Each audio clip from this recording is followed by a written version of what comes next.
Nick, my first question is actually about your work recently. Yeah. Because you are very faithful to Marvel.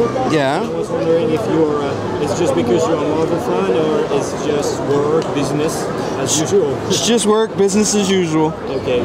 And you worked on many huge names like Spidey and Avengers, Guardians of the Galaxy, and I was wondering which was the most fun to draw and work with.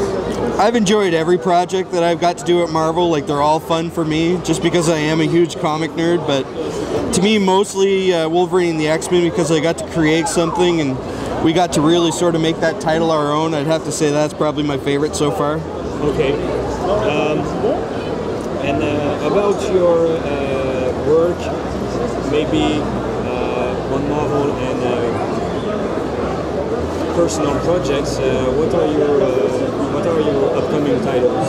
I'm going to be working on Spidey. I'm doing 5 issues of that tentatively, and then I really don't know what's coming up after that. But I'm having a lot of fun on Spidey. It's a really good, fun title.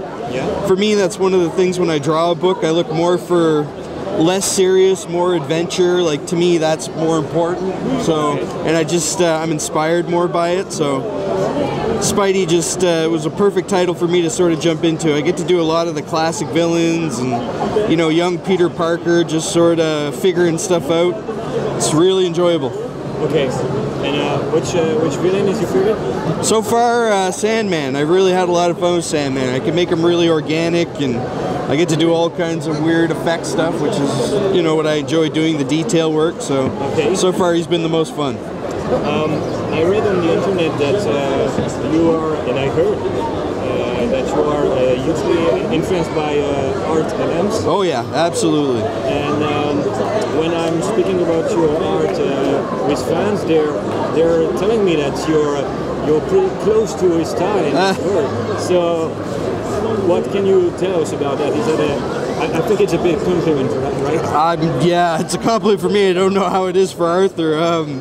For me, it's I've always been a huge fan of Arthur's work when I was a kid, but I always tended to look to more cartoony illustrators in general.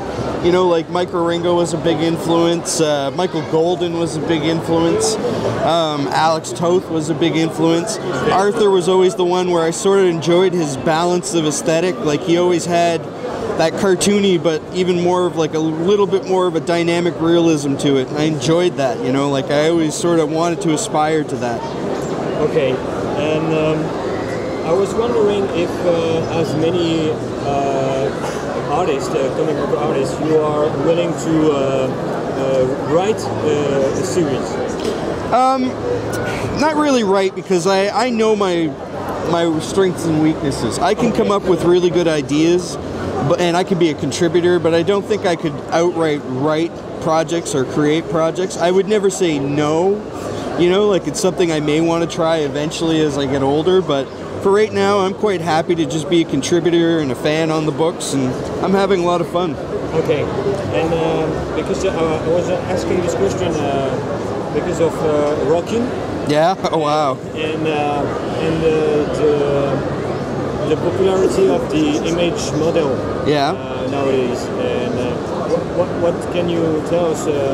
What are your opinions about this model and the fact that artists came by with new ideas, new series?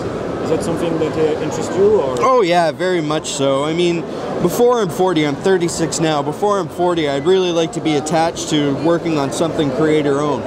It's something that you can look back on and you can say, you know, like, I had a hand in building that up. As much as you can do that with any Marvel character or DC character, the problem is it still belongs to somebody else. Somebody can come in afterwards, do whatever they want with it. Whereas if you have something that's creator-owned and it's yours, that's yours for life. You know, like, you get to do whatever you want with that. You make your mark on that. So, and there's a good appeal to that, you know, especially for creators.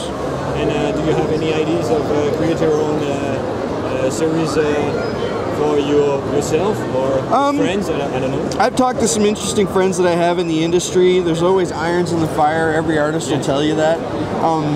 Until the time comes that I'm ready to make that decision to work on something creator-owned, you know, like, there's stuff that plays to my sensibilities out there that I'm looking at and sort of developing on the side. So wouldn't be surprised if too soon you'll see an announcement on a project eventually, and it'll be something I'm really jazzed about. So okay, great. Thank you so much for your time. No problem.